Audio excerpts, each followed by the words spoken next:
Who is the ICP? What does the buying committee look like? Where is their Dream 100? Which content resonates with them? And again, we don't have to rework the wheel because we already had a lot of that information that we developed for the enterprise sector. It's just a lot of tweaking and changing. Welcome to the B2B Playbook. We built this channel for small B2B marketing teams who want to drive more revenue for their business. Every week, we're showing you how to create more demand for your brand step by step using our 5Bs framework. So if you're time poor, resource strapped, but you still want to make a big impact on your business, make sure you hit that like and subscribe button down below so you don't miss an episode.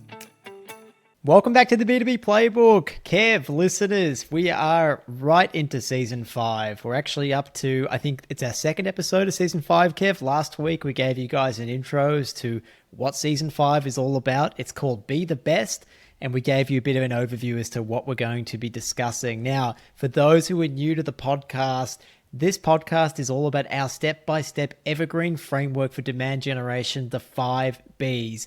The first 4 Bs are be ready, be helpful, be seen, and be better. And now we're finally onto the 5th stage, be the best. Kev, you and I have done a season per stage in those 5 Bs. We're up to season 5.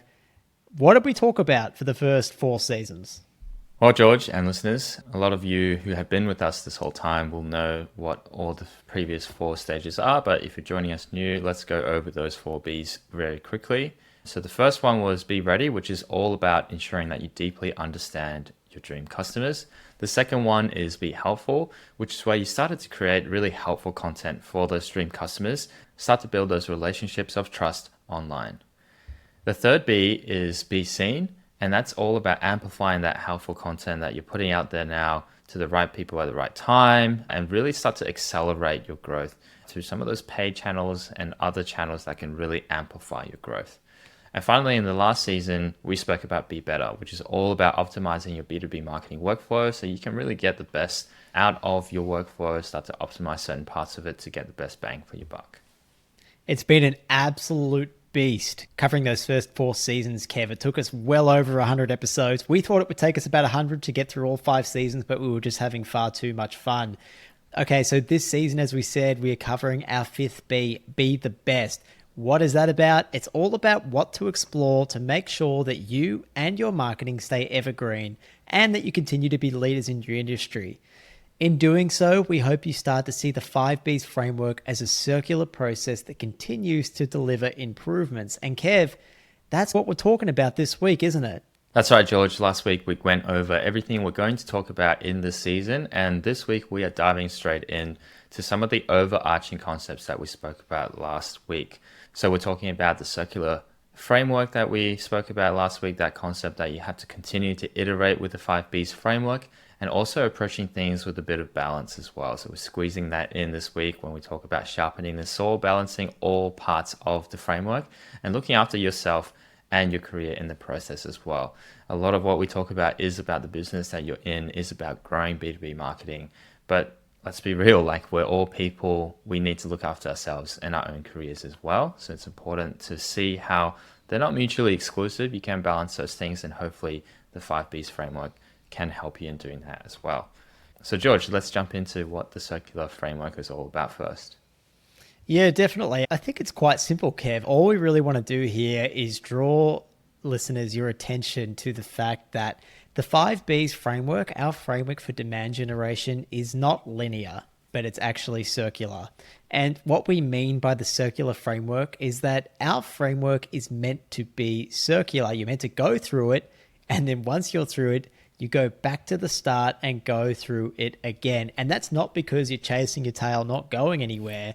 It's because it's a series of steps that define really your go-to-market strategy, what to do once you mature in that market, and then what to do once you're ready to tackle a whole new market.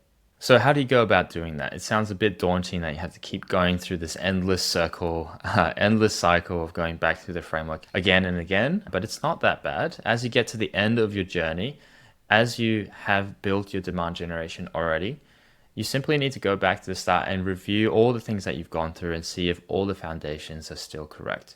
Now, that's going to be a lot quicker than the first time you went through and you built your demand engine. That's because you already know everything there is to know. You know what the framework should look like, you know what things to look out for, and you've gone through that process of building it yourself. So you know the system very well already that exists. So you can pick out the things to improve and things to check off very quickly. If that process is still a bit confusing, just ask yourself one question. Have your dream customers changed? Have the behaviors changed to the point where maybe your dream 100 needs to be updated and all your processes maybe need to realign to that new audience? Chances are there are changes to some degree. Maybe that core audience hasn't changed, but maybe some small parts of that makeup has changed. Maybe it's not demographic, maybe it's firmographic. Maybe firmographic has stayed the same, but the demographic has changed slightly. Maybe you have a new group that has joined your dream customers. So once you've done that analysis of your dream customers and your dream 100, you probably need to then readjust and go through your process again to retune your foundations, maybe your helpful content, and how you're amplifying that content to make sure you're hitting those changes and you're adapting to those changes. Even if it's just really updating your focus areas. Maybe you're doing exactly the same things, but you put a little bit more energy, a little bit more resource into your podcast because that becomes more important, or your content online because that becomes more important as people have less time to listen to podcasts within your particular dream customer portfolio or profile. It's about almost constantly applying that 80-20 rule to it, Kev, isn't it? It's finding like the 20% of stuff that's making the 80% of the impact in your business, narrowing down, focusing, turning your attention to it and making that bit better again. It's something that we do for our own business, isn't it, Kev? Every 3 to 6 months, we see who are our best listeners, who are our best applicants for the B2B incubator. What do they look like? Who influences them? What content is most impactful on them? Who's getting the most out of the program? And we review all that information, and we can really hone in further into a particular segment that we're targeting, or maybe we go, you know what, that's actually working really well. How can we now also expand our targeting to go after another segment? It's something that we're doing for clients that we're working with right now. One in particular, they went to market to tackle the enterprise segment.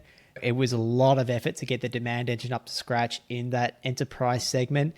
Now they're looking at the mid-market and some of the lower market, and the adjustments that we need to make just aren't quite as big. We go through the same process. Who are these companies? Who is the ICP? What does the buying committee look like? Where is their Dream 100? Which content resonates with them? And again, we don't have to rework the wheel because we already had a lot of that information that we developed for the enterprise sector. It's just a lot of tweaking and changing.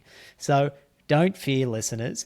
Starting again isn't starting from scratch, but you definitely need to go through that process again to sharpen your process and sharpen your approach. Yeah, it's very important to go through that process. Probably to a certain extent, organically, you're already doing this as you're going through your day-to-day activities. For example, me and George, when we sit down and discuss how everything's going before some of these recordings, we naturally have a look at our audience. George has a lot of feedback from his interaction with the wider community as well as our dream customers. So he's able to feedback a lot of that stuff to those discussions as one example. And we're then able to discuss, how's our dream customer base change? Is that the best opportunity for us? What processes do we need to adapt? And because hopefully you have followed us through all the episodes so far, if you've gone through the incubator program, you've got all the templates that we provided you with, you can very easily go through those templates again and make those tweaks very quickly on the fly. And that means those templates become more important over time as well. They can be reused and reused again, really as a track record, as the place of truth for all those discussions, all those points and points of knowledge that you have around your dream customers and your dream 100. So it's very important to keep going back to those. That's why we love those templates, because they really are evergreen. You can keep coming back and using them and adapting them to your new customers and your new context. And another great thing about doing this process is you're formalizing that process. You're making sure you're keeping on top of the changing trends within your business. And that means you're keeping yourself as the expert and leader in your industry. You're following your audience. You're following the industry just naturally by implementing the process as a circular framework. I just want to jump in here, Kevin, and say, my God, we have obviously hit some pains for some marketers and found some product market fit, because you have just gone and accidentally plugged the B2B incubator And I've never known you to accidentally plug the incubator. You're not ever trying to sell it at all, but you've naturally just mentioned it there. And we'll just add, as the more salesperson out of the two of us, Kev, but still helpful, a helpful expert who occasionally likes to sell. That's exactly why we built the B2B incubator. So you marketers have that set process and those templates and the strategy to follow through. So you can just keep going through it again and again, whether you're doing a new go-to-market strategy or you're just trying to refine your existing one. Yeah, that's right, George. It's exactly what we use them for. And so obviously it's very natural for me to mention it. But as George said, there's a lot of value in those things. So make sure you stick to the framework, make sure you get the most out of it. Okay, Kev, look, why is it important to go through this process again? Why is it important that it's cyclical? Yeah, I think when we started to think about what's in this latter stage of the framework, we really dug into this idea that it's often quite neglected when you get through any sort of training program, any sort of educational program. Often at the end, it's like, this is the finishing point. This is the goalpost. You've reached it. What now? And often a lot of people get left with this sense of, okay, what's the next step? How do I keep iterating on this? I've gone through this program. I'm up to like maybe a mid or advanced level of expertise, and I'm stuck as to what to go through next. And we really wanted to build a framework so that it gives you all the tools, but also that way of going forward, that way of thinking to go beyond the framework and to keep adding to it, whether that's circular or not, however you like to adapt it. And often it's quite neglected to think about that endpoint of these sort of training programs or frameworks. At this end of this particular framework, hopefully you're quite deep in the weeds or you're working to improve some minor parts of the process, but you're not missing the forest and the trees. You're seeing the overall picture still with the framework. You're able to go back through to it and adjust where your focus is. And that's really why we think this is really important as a concept to keep in mind, that circular framework, particularly at this stage when you are more likely to be in the weeds, focusing on specific areas of improvement. You need to swing yourself back from that be better mind frame and to think big picture. What should my priorities be? Maybe it isn't refining certain things. Maybe it's following the audience, or maybe it is refining because the audience side of things you're pretty bang on. So that's what we're really hoping people look at, and that's why we think it's quite important. It's also quite common if you look at a big picture of a lot of businesses, they get to that point where, and I think this is a concept talked about in some books like Good to Great and a few of those business books, where they talk about businesses hitting a point where they have a period of excellence, but then they start to go a bit stale and they fall out of touch with the dream customers and they don't cement their place as really great businesses that last through the ages. And I think one of the key things from those books, from those discussions, is that it's because those businesses don't keep up with their dream customers. They don't follow their audience. They don't continue to provide value. They get stuck with the processes they have. They keep refining those processes as part of Be Better, funnily enough, and they don't swing back around to keep an eye on where their dream customers are moving. And so again, on the big picture level, we wanted to call out this concept as well to let you know that the great big businesses out there, this is also something that they struggle with. And hopefully we're baking in that review process so that you never have to hit that point where you're hitting a period of excellence and you're going stale. We hope that you never really go stale. That's it. Go back and revisit those foundations, the number of marketers that would be better served going back and going through this process again of identifying those foundations and making sure there's an alignment between what you're doing and your ICP versus looking for another 1 to 2% improvement in your ad platforms, whether it's testing a new ad format, A/B testing some creative or copy. Sure, that's important. But the big swings, the big uplift is going to come from going through this process again. And I would just add to that, one tip that we have is put that in your diary. It's the easiest thing to put in your diary. 3, 6, 12 months, whatever it might be. At least you have something in there that's regularly occurring that you're going, okay, this is the time of the year where I dedicate half an hour, whatever it might be, to just go through all the templates again, just to double check. Have I hit all these points? And maybe you're at a big enough scale to send an email off to a team member to say, hey, these were our dream customer profiles. Do they still match? Do the ICPs still ring true? If there's any edits, please put them in by this date so we can review those and change our processes accordingly. It's very important just just to start with that simple idea of checking back in regularly. And then a lot of other stuff will flow naturally from that process of a reminder that kicks you into thinking about the framework in a different way and about your day-to-day activities in a different way. Yep, Kev, you've booked that in for us. We review it every quarter. Thank you very much for keeping us accountable. All right, Kev, let's get on to the next part of today's show, which is talking about sharpening the saw. What the hell is that all about, and why is it important? It's a concept from Stephen Covey's very famous book, The 7 Habits of Highly Effective People. It's the last habit, and it just talks about working on aspects of yourself and investing in yourself, but also balancing that program of self-renewal to ensure that you continue to improve the greatest asset, which is always you, yourself, obviously. So how does that concept apply to B2B marketing and the 5Bs framework, you might ask? Well, it actually goes hand in hand with that circular framework concept that we just spoke about. And that's why we decided to address both concepts within the same episode. It's another overarching and guiding principle that we apply to our framework, specifically in the Be the Best stage. As you go through iterations of your framework in applying that circular framework idea, you need to have balance in your approach. So this is maybe a nuance to add to that circular framework idea. All the Bs are very important, so you can't just focus on one area. Obviously, the natural inclination when you get to be better is to focus on be better. How can I make those optimizations? How can I improve certain parts of the framework? We've just told you in the circular framework, you actually need to go back and look at all the other things, in particular, be ready and making sure that you're not going too far in the wrong direction, that you're still staying true to your dream customers and your foundations and your base. But you can't leave out things like producing helpful content either, right? If your Be Ready is solid, if you know your audience very well, you have to improve your Be Helpful processes as well. You have to make sure that your helpful content is still helpful to that same audience, or if that audience has changed, you're developing new helpful content to address any new aspects of your dream customers. And you won't be able to build any trust or get anywhere with building those relationships with your content if you don't have those things in mind, if you're not really building your processes and improving them to better match in that Be Helpful stage as well. So you can keep applying that idea to amplifying your content as well and be seen and so on. So it's important that you're actually working on all parts of the 5Bs framework when you go through that circular framework idea.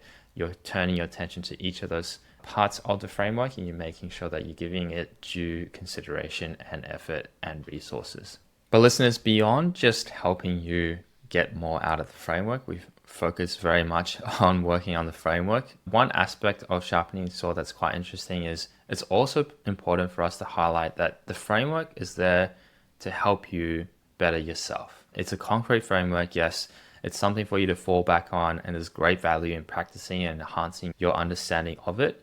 But it's really a framework that allows you to build on top of it. We talked about that idea quite a few times.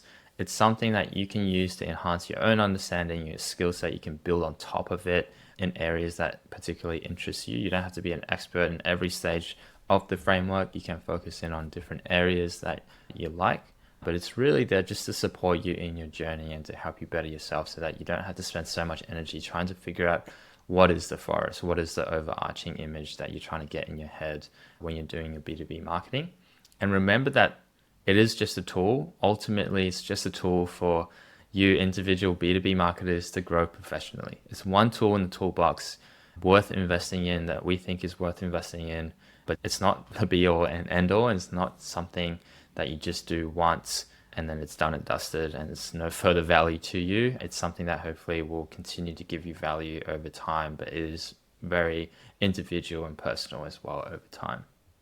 Yeah, the more you do it, the more familiar you become with it, the more practice you've had in applying it to the real world. That'll reinforce your understanding of the framework. And then that's something that you take with you, whether you continue to rise up the ranks in marketing in your organization, whether you move to a leadership role, even when you push to a CMO, or even people say that the best CEOs also have a keen understanding of a lot of the parts of this framework. Basic things like product market fit, finding the right segment to focus on, things that you really need to understand if you want to drive an organization forward are covered in this framework. And now even, Kev, things like sharpening the saw and the 80/20 rule, real business principles that apply well beyond the marketing world. Yeah, that's it. And we just want to call out again that really this concept of sharpening the saw, it just means that you can view the framework correctly as we intended.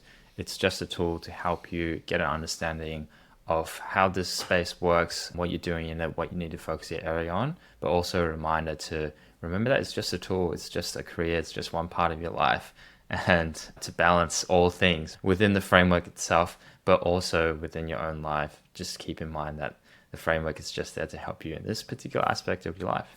Very nice. Okay, Kevin, key takeaways for today. What were they?